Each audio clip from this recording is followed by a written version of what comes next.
If you've been enjoying the show, which I know you have, make sure you support the merch. We got long sleeve 38114 shirts. We got white. Come on, man. We got blue.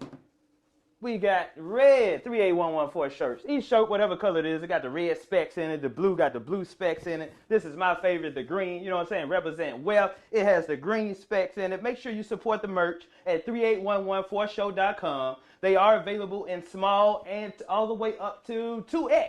And if you want to continue to get your laugh on, make sure you support my comedy special, Say It Louder. It's on a 1 gigabyte USB drive. It's 35 minutes of stand-up on here and a 15-minute documentary. That's my son on the front. We're throwing up the fist. Name of the special is called Say It Louder. I'm black and I'm proud.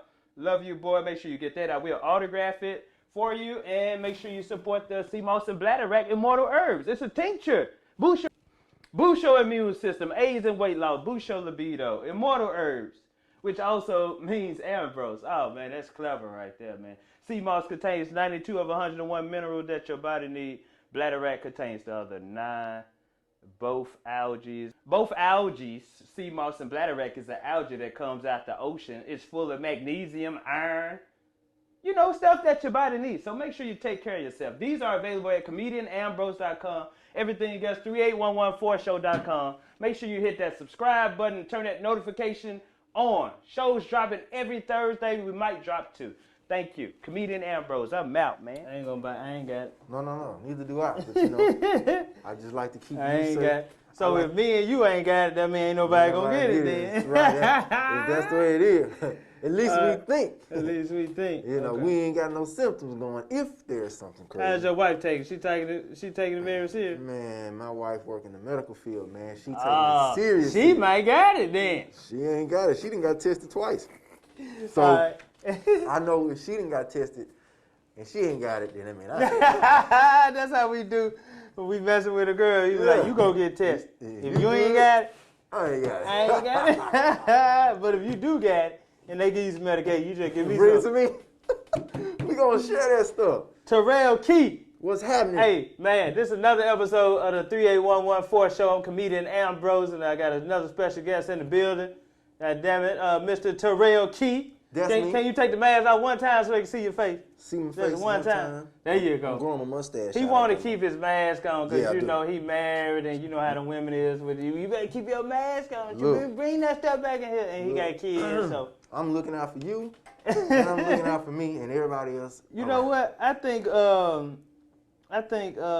know, I just think differently, man. And I ain't got it all this time, so I'm going to just, keep going. You know what? I'm comfortable with my herbs, but we're going to get into that. So is this the cure? It's all about your immune system. But yeah, we're going to get into that. Ooh. This is the 38114 First show, man. So I'm glad to be here. This is nice. The wall is all nice and I always have people to let it be known where they from, man, here in Memphis, Tennessee, where it all started from you, because you don't know where you're going unless you know where you come from. Oh, I can definitely tell you where I come from. That's right. So I'm originally, Terel Key is my name. I'm originally from Jackson, Mississippi. See? And you know what? I be knowing people for a while and don't even know their background until they come up here. And that's what this is for. That's what it's for. That's why you got this. Thank you, sir. You the genius. So born in Jackson, Mississippi. Okay. Attended Jackson State University, graduated in 2002. Then I moved to Memphis in 2003. Okay. So that's where, well, that's not really where it started. So my mom and my dad, right? That's where it really started. That's where it all started. But that's too far back. Right. We don't go that far back. Yeah, but so they separated? They separated. They divorced. They didn't make it. It was. Then she got a boyfriend. She did get a boyfriend. How you know? Did you? Mama, did you tell? Every story pretty much separately. That's how we got here from Chicago. Mom and dad is separated. She got with another nigga. Yeah, that's how that went. It was like we moved to Brinkley, then we moved from Brinkley with his folks, broke up with him, and then we moved to Memphis. You know what I'm saying? You know how it goes. You know what I'm saying? I do know how it goes. So you touched down in Memphis in 2003? So touched down in Memphis in 2003. I was working for a group home. Okay. Called Youth Villages. Well, it's a place called Youth Villages, and I was working at the actual group home location. Place for emotionally disturbed children, have some issues. They're all in state custody, so they live in this house. Okay. It's like, and they're on their way. They were on their way out to in the community to be adopted or get a foster family. You got to get them rehabilitated, sort of. Something kind of like that. So if they at the group home level, that's like the step out. It's kind of like I don't want to be weird, but it's like the halfway house. You Okay. know, for people that don't understand that no prison talk. Right. Not that I went to prison, but I'm saying. Right. So the group home level was the level where you will be in before you get to go to a family. Okay. So that's kind of like you've gone through the system, you've gotten better at whatever it was that got you there, or if there wasn't anything wrong, you just needed a place to live and to be in state custody. So then, that's the situation to where you are on your way out of the actual youth villages facility, period. Okay, that place still here now? The place is here every day, all day. Man, I only worked there for a year. Left there, and I started working for the school system. Okay, I didn't know that. Yeah, Were you a see? teacher? Yeah. Well, so I worked. So it's crazy. So I worked in the. Hold on, what you graduated? What was your major? Okay, so I gotta go back. No, just tell her what you graduated. What was your major? So my major at Jackson State was mass communication with an emphasis in broadcast production. So anything television, radio, behind the scenes, on the camera, holding the light, running the mic, running the whatever. That's why you do all. Okay, That's we gonna get into all of that. it. That's where it comes from. Where your first school you taught at? So I worked at Southwind. No, let's back up. So I was working as a counselor at a group home first. I told you about the group home. Then from there I went to an alternative school. Okay. So I worked with the alternative school, and then from the alternative school I actually went into like a school. Okay. So alternative school. Then I went to Southwind High. Southwind. Worked there for like 9 years. I worked in the exceptional education field. Exceptional. Exceptional. That's for the That's smart the word. people. Yes. But, Okay. but most people there. So it used to be another term. I don't want to just use the term, sparingly. But Hold it was on, is that for the smart people or the special people? It was the special education. Exceptional. So special. They smart too now. No, they changed the name to exceptional education because they didn't want to use the term special education. Okay, and they smart. They just learn different. Yeah.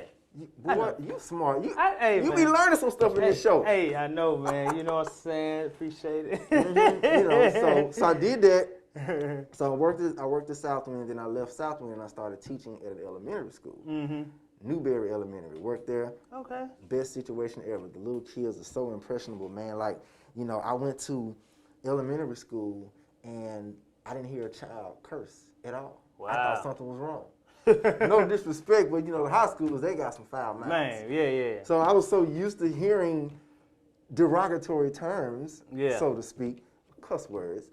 And I get to the elementary school and the kids are like, oh gosh, hey. They're so impressionable. If you never taught fifth grade, you ought to try. Who said that it's easier to bring up a kid than it is an adult? One of our great forefathers said that it's easier to teach a kid than raise up a kid than it is an adult. You know what I'm saying? Yeah, they're more impressionable at that age. You know what I'm saying? So much fun. I would teach them fifth grade. I would have fun. Man, I love Ambrose, man. I'm telling you, man. I'm very active in my son's school from when he was, elementary to high school now. And the kid, hey, they go Mr. Jones. So they know that you're an animated guy. Kids like fun. Anything. No, they love fun. You then. You animated. Oh my God. Look, one time, so for, I think it was, I don't know if it was Halloween. It may have been Halloween, or maybe we had some kind of carnival or something. I dressed up as Iron Man, right? Had my whole outfit. So I ran in the building. I ran down the hall, ran in somebody's classroom, ran out, ran back up the hall, ran out of the building. You just did that? I just and never did come back? No, that was you came back? No, I came back with my stuff off. I was just off for real, and you just left them shot. I did, but listen, here's the crazy part. So I'm thinking I'm in full costume. I mean, Iron Man it's a front and a back, right?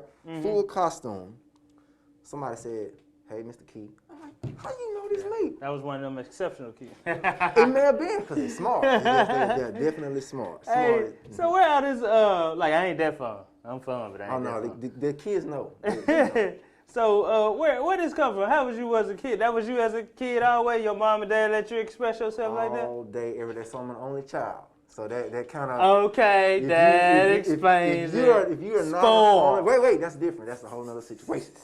See, only children are special. Right? We are very special. And in my mind, I would always come up with these characters and costume ideas and just things to do, because I didn't have any siblings.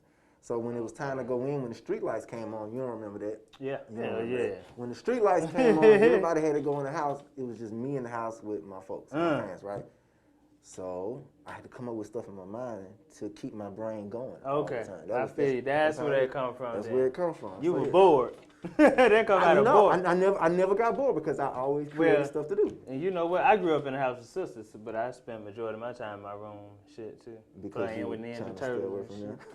You had the Donatello, Leonardo, Raphael. With the remote control with the wire on it. Yeah. Once it goes something like that, bring it. Bring it right back. But you the only child. You had the real one. I had the You had the one with the wire on it too. Yeah, what you mean? So what area? Okay, y'all moved to Memphis. What area y'all moved to? So I moved to Memphis. Well, you moved. I moved to Memphis. So when I graduated, fast forward story.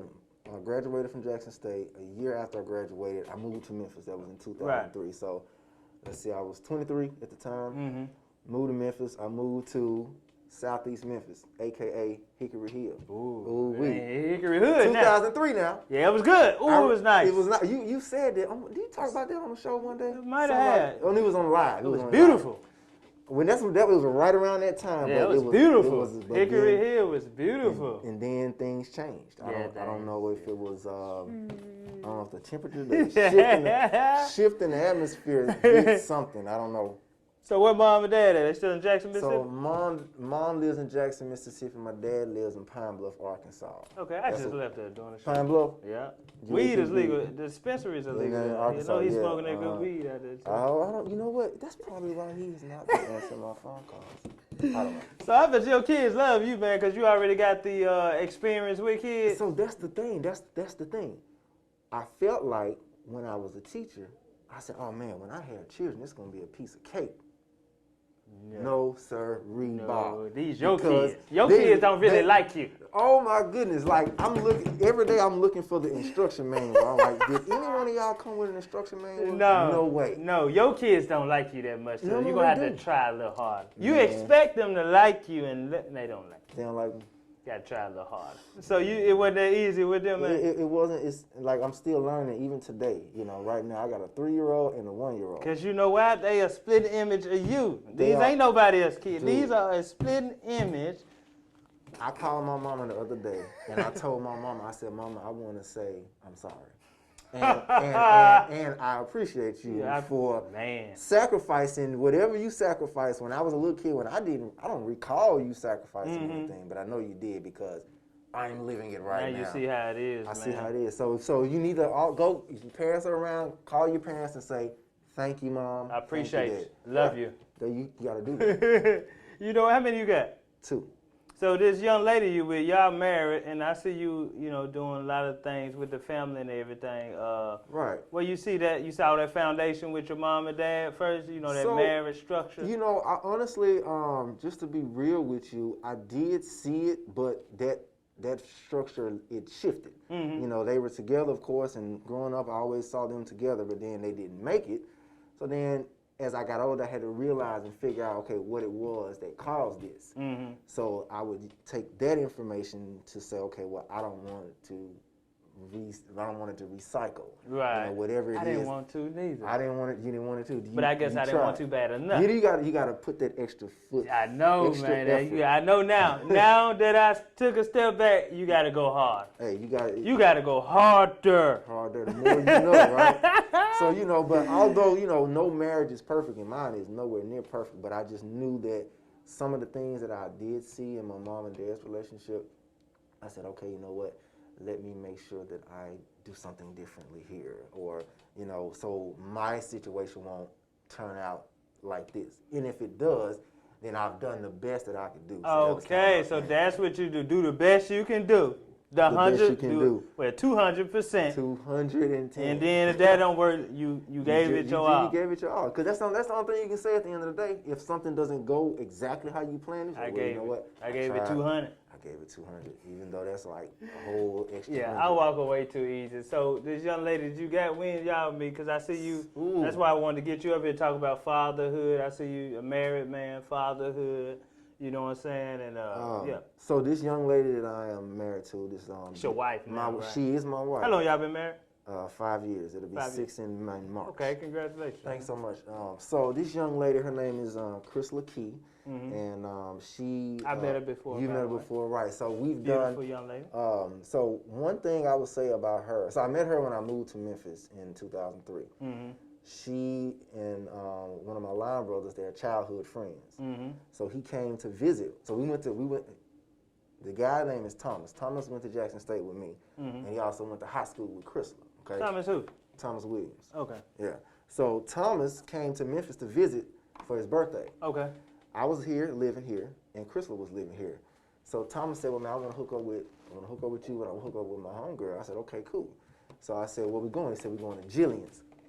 Cool. You don't remember that? Nice spot. You weren't here. Nice then. spot downtown. Downtown. Okay. Yeah, I remember Jillian's. I didn't know you didn't know you were here yet. Yeah, I was here. Okay. So we went to Jillian's, and so he called me, said we're gonna hook up, we're gonna go to Jillian's, and I met them down there, and he said, "Well, man, I'm gonna bring one of my homegirls with me." I said, "Okay, cool." She told him, she was like, "Okay, cool, the more the merrier." Hold on, were you looking for somebody at the time? You were single? I was single, man, just moved to Memphis. You gotta listen to the story. It's gonna be real good. All right, cool. I'm trying to keep up. I promise you, right. You wasn't even looking for nobody. I wasn't, no. Okay. But here's the funny part.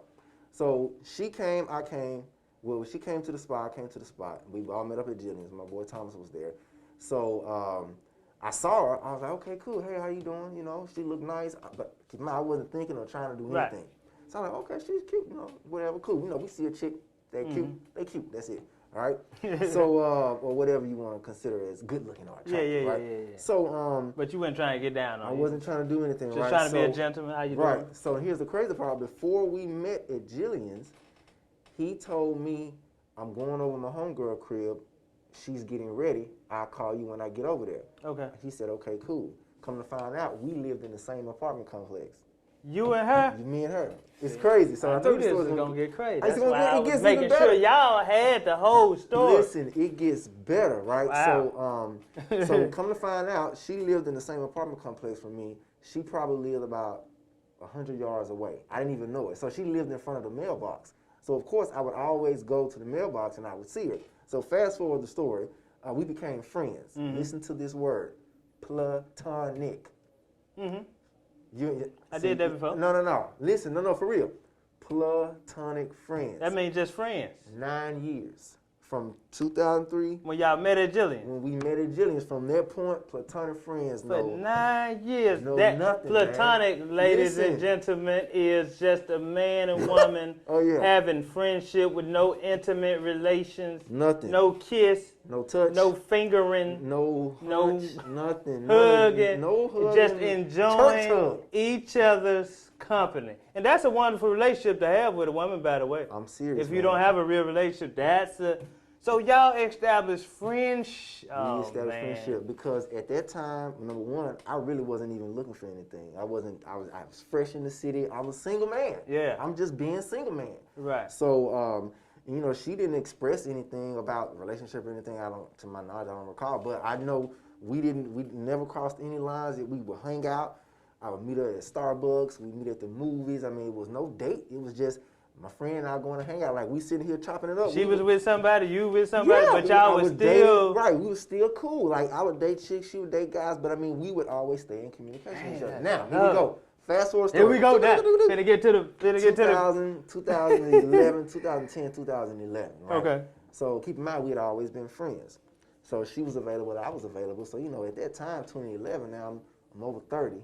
So, I'm kind of, you know, settling in my non-single days. Okay. You know, as a man gets older, he's supposed to get closer to the, you know, if that's what he chooses. But so I was interested, she was interested, and we both were available. So we kind of talked about it and was like, you know, it'll be cool if we would kind of date. And then she was like, well, I don't want to mess up our friendship. And I'm like, well, it could be the best thing because we're friends. And she was like, I didn't think about that. Now, that's my side of the story. He's macking now. He's macking. No, I promise you, she has another side of the story. I promise you, it's gonna sound different, but funny. But so this is the real story. No, this is the real deal. Like, I'm glad she's not here right now. She's like, no, that's not right now. Just kidding, just jokes. But so we started dating. So I wasn't dating anybody. She wasn't dating anybody. So I felt like, okay, at this time now, it's kind of like, okay, let's see where this goes. Because I had been single the whole time. When I was in Memphis, I dated one chick. I was in one relationship, but it didn't last long. But for the majority of the time that I was here, that I've been here, at that time I was single, right? Right. So, and then it just went from there. So then, of course, she's animated, just like I'm animated. Wow. She likes to hang out and have a good time, just like I like to have a good time. She likes to dress up in costumes, like I like to dress up in costumes. This was before we even started. This was a match made in heaven. That's what I told you. But it took 9 years to get there. Patience. It took 9 years, but I wasn't even trying. You wasn't even trying. That's when it happened, though, but right? Let me be honest with you, though. I always found her attractive. I knew she was like, you know how we used to say we looking for the wifey type, you know how guys do. But I always looked at her as an attractive, smart, beautiful, you know, just, you know, even if it was a situation to where I was ready for a relationship, she would be the person. Boy, right? that's your soulmate. That is. Yeah, that's it. Okay. That's it. So I was in the thing like that where we was platonic friends. Platon, not Pluton. No, not Pluton. And man, and you know me being a nigga, just I wanna. Yeah. And kind of rushed it. Then we got together and didn't work out. But I do miss that friendship. You do miss that friend because now you get together, relationship ain't together, and then you fuck up the friendship, man. It's a wrap. It's a wrap. But like I say, that's why I honestly say we were friends, and I hold that to, you know, the highest, you know, highest ever, man. I just seen a tweet saying most of y'all lose the relationship because it wasn't built on friendship. That's true. So that's good, man. Friendship is like, I value friendships like, you know, just any friend that I have, I always value friendships. She's the same way, so. Man, that's good to have a friendship with a woman, especially your woman. Ooh, y'all friends first? That take a lot though. You gotta really be like buddies, like pals. But y'all took time to actually get to know each other. She knew the majority about me, and I knew the majority about her. But you ain't gonna actually know all the person till y'all get together. Then Then y'all gonna let everything out. Hey, I'm crazy as a motherfucker. Wait a minute, hold on, it's too late now. I'm already in. Can't back down. So then y'all had kids. How many kids you got? We got 2 kids, 2 boys. Man, Gabriel and Jacob. 3 and 1. 3 and 1. 3 and 1. And 1. Ooh. Together in the same house. Yeah. That's basically the same age, y'all. That's basically almost the same. And they look just alike. Like we had twins 2 years apart. They got 2 babies in the house. Wee, boy, and it is. It's challenging. Y'all gonna have some more? Through, done, nada, nothing, Nathan, zilch. It's over. Look, that's how it was after I had 1. That's it. Done. That's it. It's 1 and done. But you know, I wasn't in the same situation as you. I was co-parenting, and you say, well, it's gonna be hard whether you in the house or whether you out the house. But co-parenting is very challenging, and you know, like I said, I probably didn't try hard enough. I was young, and probably because I didn't see that foundation growing up. Maybe, you know, if I did, I would have tried a little harder. But what's young? Co-parent, you know, I was like 25 when I had. Yeah. That's young. Yeah, I know that's young. I was still trying to get to. I was trying to still figure life out. Man, you trying to move and groove, and then one argument, I was like, I'm gone. It's out. I'm mad. What the fuck is you doing? You just had a kid. Don't work like that. No. But my son is 15 now, man, and smart kid. Man, best thing ever happened, man. But I couldn't do it no more. I said, I can't do it. And you know what? And that is okay. You know, you ever had... But you say that is okay. Ain't nothing wrong with that. Listen, have you ever had somebody to pressure you or to say, when you gonna give him a little brother or a little sister? You know, had nobody asked you that? No, nobody. Because he got 2 sisters. She had 2 girls, so he got 2 little sisters. Well, before... what I'm talking about you. Me? No, he said he like good. Them 2 sisters... No, I'm saying... have somebody pressure me. No, you can't pressure me. Because you ain't gonna be the one staying with these kids. That's your line. That's my line. You ain't gonna be the one watching these kids. So you telling me to have them so you can see them every now and then. Hey, put them down, then run. Let me tell you why I asked you that. And I don't want to get too far off course because I can't. No, you can't. You know, that's the only child mind kind of goes. It's like my brain goes like this. It goes. Right. So let me ask you this question. So like for me, we got 2 boys, right? So when my wife and I first met, well, even when we first got together, you know how you had that initial conversation about how many kids you want, boy, girl, boy, twins, whatever. So her thing was she always wanted 2 kids.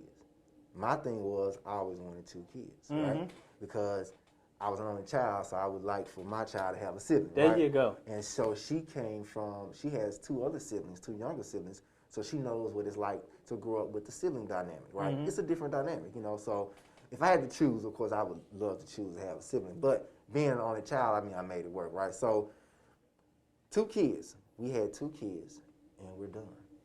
How about I get people to say, when y'all gonna try for a girl? I'm like, when you gonna try for a girl? When you gonna try? We done. Like, why y'all trying to put, do you know how much these diapers and wipes cost? Man, look, it's challenging. So do you think, I had a guest with this, a guest on the show, we talked about this. Do you think kids change the whole dynamic of a relationship when the kids? Absolutely.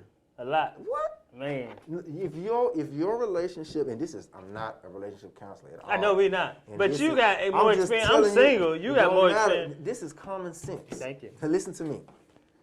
I'm sorry, you need a water or something to drink? I wish I had an assistant or something. No, I'm good. You know what? It would be funny if the water just if we put our mind together, I believe if we had time, we really could do that. But. Or if I had like a rope and the people on the camera couldn't see it, just go up under the table and just put a boom in the bottle. Be like Scorpion, get over here. Check this out, right? So, I don't even know what I was saying. I had a point that I was trying to make. We were talking about siblings, no? Siblings. You said. Girl.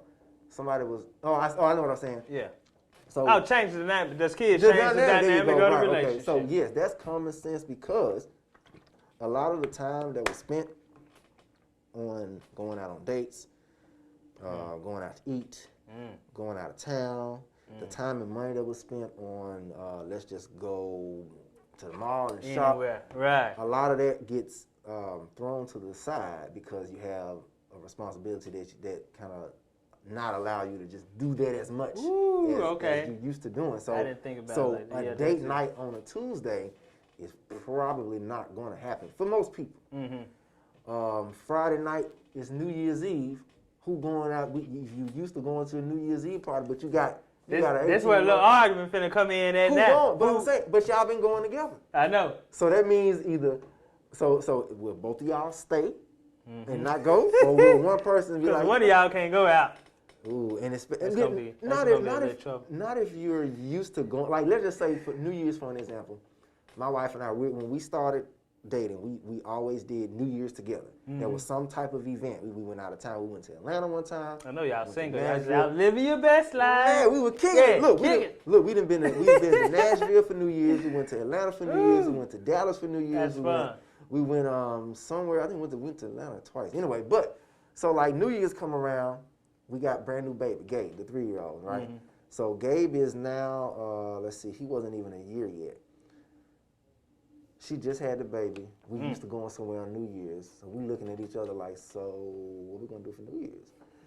I don't really know. So it's kind of like, well, I guess we'll just watch the ball drop on, the guitar. I know me. I'll be like, well, I'm going out with my friends. Like, no, nigga, no, you not. No, sir. But I mean, but if the dynamic is it says, you know, okay, well, yeah, you go ahead this year, and I'll go out next year, something like that. I mean, you can orchestrate something, but you know, usually there would be a time that we would have gone out for New Year's. So you just make the decision and say, well, we'll just watch TV this year. So when two people in a relationship, you got to make a sacrifice to be with each other. And then when a kid comes, now you have to sacrifice being away from each other, sacrifice for the baby. Yes. And then a second baby comes. That's more of a it's sacrifice. Finna cut more time out from what y'all even had. It does that. Like, it does that. So those are the parts, I think. So you know how they say, you know, marriages are tough and, you know, every relationship is going to go through something, blah, blah, blah. They're not talking about cheating. No, they not talking about that. This the stuff they talking about. Just normally, naturally stuff. happens. Like, you on your way to work and your wife got a flat. You late for work, she got a flat. What you going to do? You got to go change that tire. You got to go change that flat. And it is not just Fuck your job. Right.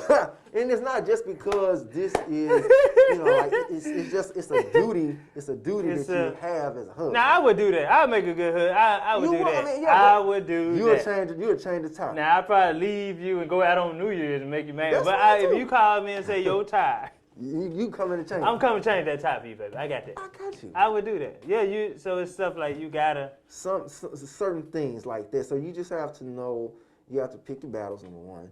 And you just you have to pick it. You see how I did that? Yeah, you got to pick your battles. No, no, but I mean, but it does change, and you have to really adjust for the change. You know, when the dynamic change when the kids come into play, because it is a shift. And I think that's what like in the future, for the future, I would know that for sure. Like I would try my hard, because I know a baby change thing. Like when I first had mine, I was young, I didn't know that, but I think most people don't know that when they have a baby, how much of a responsibility it is, and how much y'all not gonna have fun like y'all used to be doing it all over the house and liquor bottles. You can't do that now. It's not. So it's gonna, it's man. Gonna change. But the person has to be able and understand how to adapt and adjust to that change.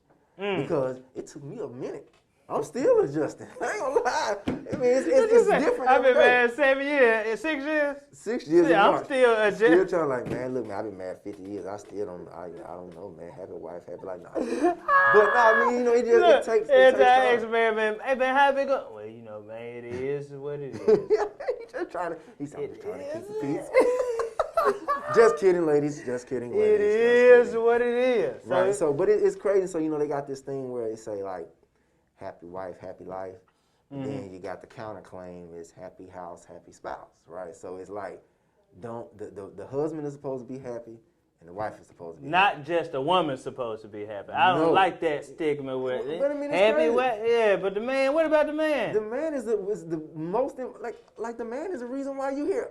Ladies, I'm just kidding again. But I'm true, because the Bible say, the man that findeth the wife. You see what I did there? You see what I did there? I throw that Bible scripture. I had to put that in there real quick, ladies. The man that findeth a wife. The wife. Findeth a great thing. Okay.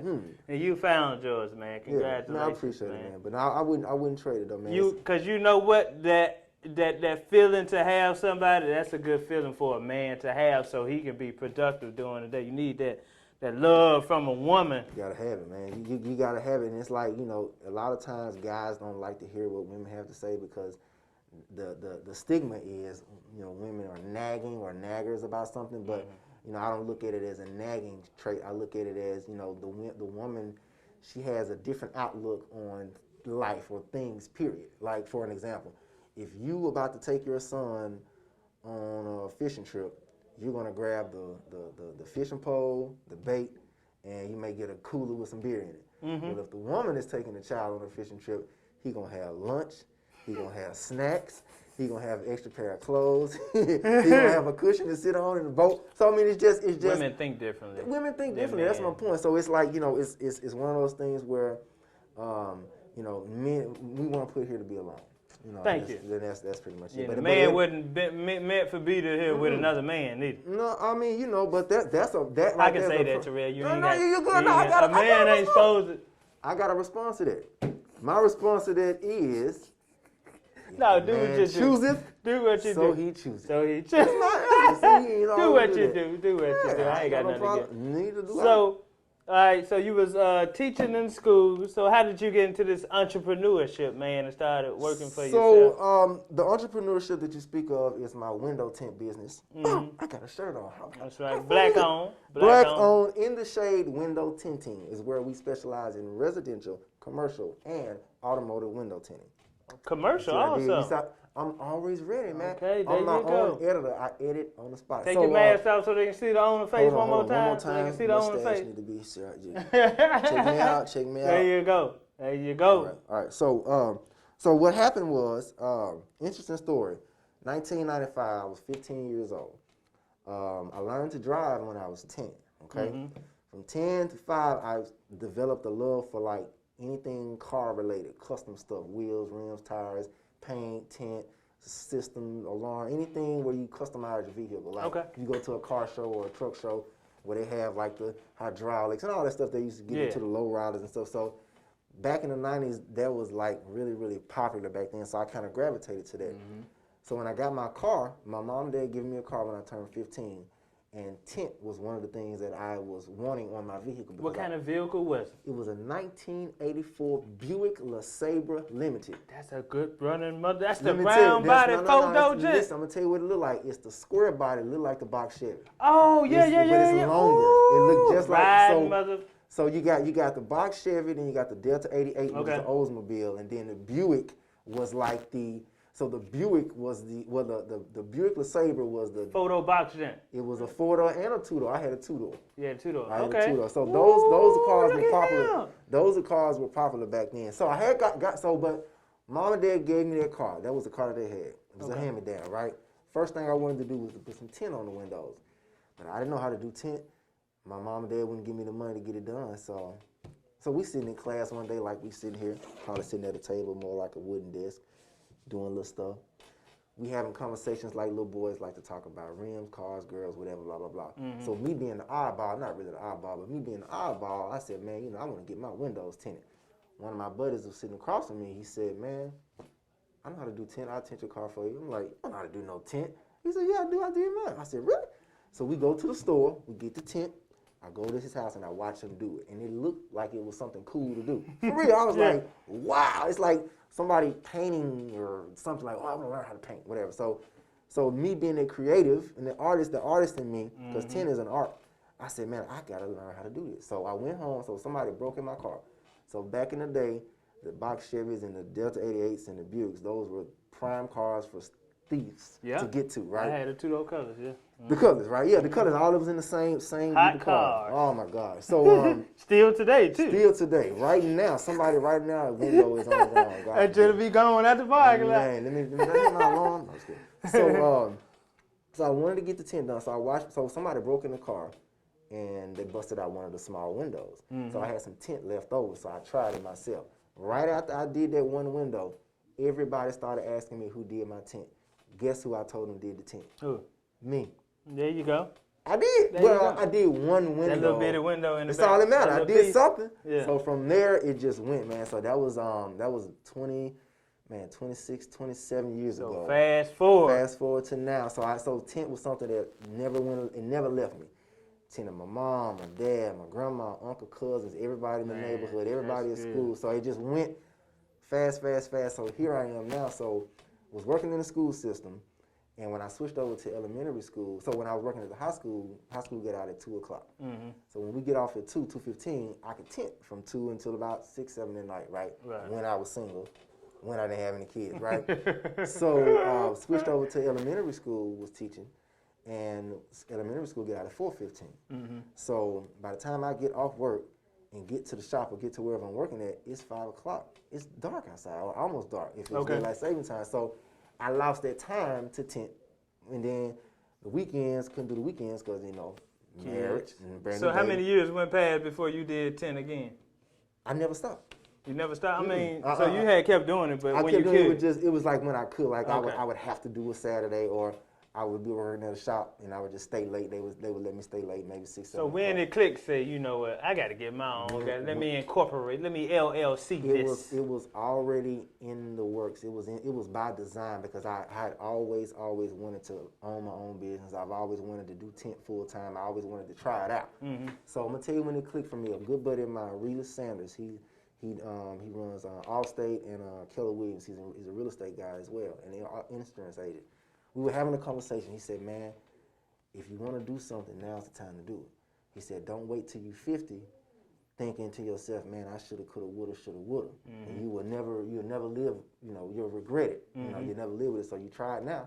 If it don't work, you do something else. Right. So, man, I said, that's all I need to hear. You already good at it. Hey, I thank you. I appreciate it. So you've been doing it since. Man, since I was 15. So I've been doing it for so long. So I said, man, this is a talent that I have. I said, well, I gotta at least try it out and see how it works. So it's been going well, no problems. You got your woes about running a business, but that's running with any business. But that's business. That's why most people don't do it. Right. It's business. It takes business. So, but here's the difficult part that I found about it though. Doing the tint, that's easy. Running the business is not. So I'm the janitor, I'm the owner. I'm the worker. I'm the tenor. I make the order. Like you said when I was setting the camera up. So So you y'all got to check call, this out. set the shows up. You the cameraman. You the. So listen, Hey. Ambrose is all of that. Ambrose is the mic guy. He's the light guy. He's the camera guy. Camera guy. Refreshments. You need refreshments. You see, I failed on that part. No, it's good. I mean, he's like running the show. So hats off to Ambrose. Like I didn't know that until I got here. I'm like, wait a minute. I'm thinking it's a crew. Yeah. I'm thinking because I saw the show. See the lights. I'm like, okay. Thought it was a whole crew. No lie. I promise you, right here to the sky. I was like, okay. So that's why I was like, okay, well, hope it's not too many people in there, social distancing. Yeah. So when I walked in, I'm like, dang, just you? me and you, man. Like, Intimate. I like it better like that. Intimate. Oh, it's good. It's good. I'm cool, man. It's good, man. So how long you been in business professionally now? So professionally, officially, this year coming up will make year number 4. Okay, year number 4. Yep. Mm-hmm. I have the vehicle that I have. The 2 back windows came tinted already with like tint. Mm-hmm. Yeah, Is it an SUV? I know where to go to get those 2 front. Is it an SUV? Yeah, a small SUV. Okay, So I know where to go. Fronts. Yeah. All you got to do is pick up the phone. I know where to go now. So what other business you got? You got the 10 business? What else you I got doing? the 10 Memphis business. folks got about 20, 30 businesses. Yeah, so now let's go back to my degree. Look I still sell pit bull puppies on the side. That's still do a little teaching. Right, so let's go back to my degree. So I told you I had a degree in broadcast production. So I do a lot of videography and photography for people. Mm-hmm. So mainly video. So like let's just say if you got a 1-minute video you want to create, put some music to it, put some pictures on there, put some captions at the bottom.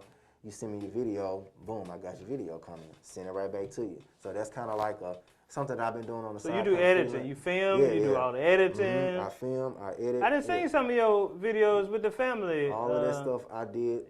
Chrysler did a little bit of it, but I did most of it. That's like that's what I went to school for. She do that? She's into that too? Mm-hmm. She's not as into it as I am. Mm-hmm. Like I'm like stay up all night long just to work it. That shit stuff. Is tedious. Oh, it takes time and patience. Tedious. It's it takes a lot. Like to run a production or to just produce a nice quality video. You got to have everything right. Lights, mics, camera. For me to do a minute video just to post on Instagram, I'd be like, oh my God. Yeah, the editing and the, stuff like that. Yeah. But shout out everybody, man, with your name and your business's info so they'll know how to get in contact with you, man. Most definitely. So the name of the business is In the Shade Window Tinting. We are on Facebook, we are on Instagram, and there's a website getting created at this moment. My contact information is area code 601-941-3092. I work Monday through Friday. Get started around 10, sometime 9:30, and I normally take my last job at about 4. Here's the unique part about In the Shade Window Tinting. We are a mobile business. So I was just about to ask you, So do you deliver? I do deliver. However, you must provide us with a 2-car garage that we can put a car in the inside of, whether it's closed on 2 sides and the back or the front, where it's the door that goes up and down. I don't necessarily have to have the door down, but need to be in the garage. Do you know why? I have to be in the shade. You got to be in the shade, but do you know why tint has to be done in the garage? I never did know that. No, why? Tint has to be done in the garage because of the wind and the dust and debris flying around in the sky. So it's always lint and stuff flying around, even in this room right now. But if you're outside, there's more dust. The trees, the grass. And you'll see that when you be seeing them shade tree mechanics outside they ain't doing it right. They doing it right. They may be doing it right, but it's going to be a lot of trash in the tint when it dries. See, that boy's smart. Terel Key, what's your info? What's your personal info? My personal info. So Terel Key is my name. I am on Facebook, TerelKey.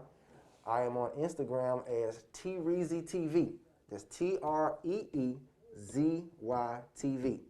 TreezyTV. Also, my family and I, we're on Facebook. We have a Facebook page called Keeping Up with the Keys. That's right. Here's the fun part about Keeping Up with the Keys.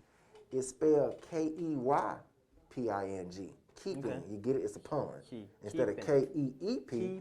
KEYP, keeping the family together. That is. See, you know what? Thank you. I'm going to use that in my next video. Keeping the family together. So we're on Facebook, Keeping Up with the Keys. We're on Instagram, Keeping Up with the Keys as well. We post a lot of funny videos, a lot of fun family stuff, costumes, and my wife and I, we've hosted several gigs before.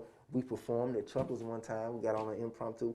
You weren't there that night. You missed it. You missed it. So we do a lot of things in the community.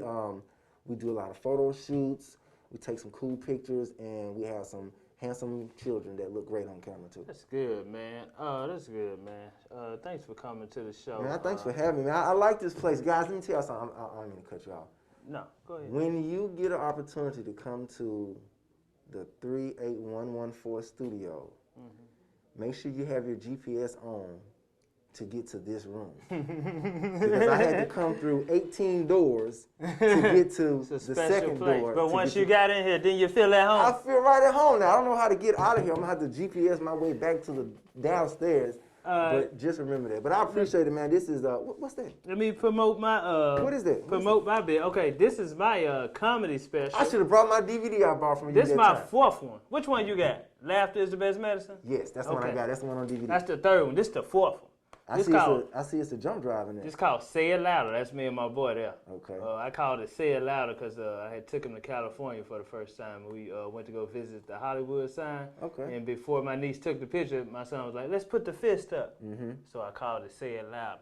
And it's on a 1 gigabyte USB drive. It's 35 minutes of stand-up on here, and it's 15-minute documentary on here. Funny as hell. You can get this at my website, comedianambrose.com, and I will autograph it for you. You know I'm a creative, too, because you're in that room by yourself. Come on now. And then, so I went to school to be a pharmacy technician also. Yeah. And I learned a lot about modern medication and side effects that it has, and I don't take no modern medication. So I applied that same research to natural herbs. So these tinctures, this is Seamoss and Bladderwack, two of the most powerful herbs that Dr. Seaby talk about. It's two algae that come out the ocean. They're full of iodine, full of magnesium, full of iron. So what you do, you take both of these herbs, let it soak in 80 proof vodka for 6 weeks.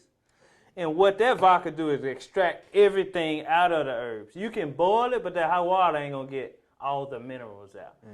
The alcohol get all the minerals out, and then you just, after 6 weeks, you just got this powerful tincture right here. Now hold on, you take this sublingually.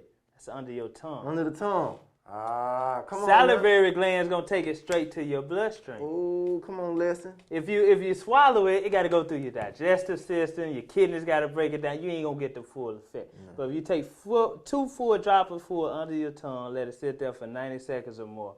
Swallow the rest. It's going to go straight to your bloodstream, boost your immune system, boost your libido, and it also aids in weight loss. I started making these for myself, but then my brother-in-law started coming over to the house, getting a little bit, he tried the bus. He was like, hey, man, that should be giving me a boost of energy during the day. Let me get some more. And I started.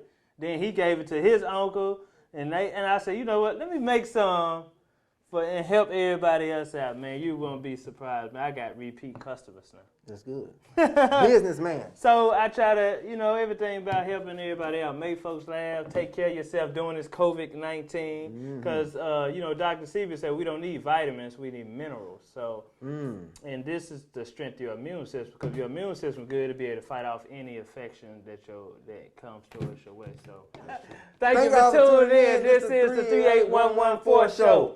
That's out, man. Terel, appreciate that, man. Appreciate you, brother. Yes, sir. Yes, sir. Thanks for coming through, man.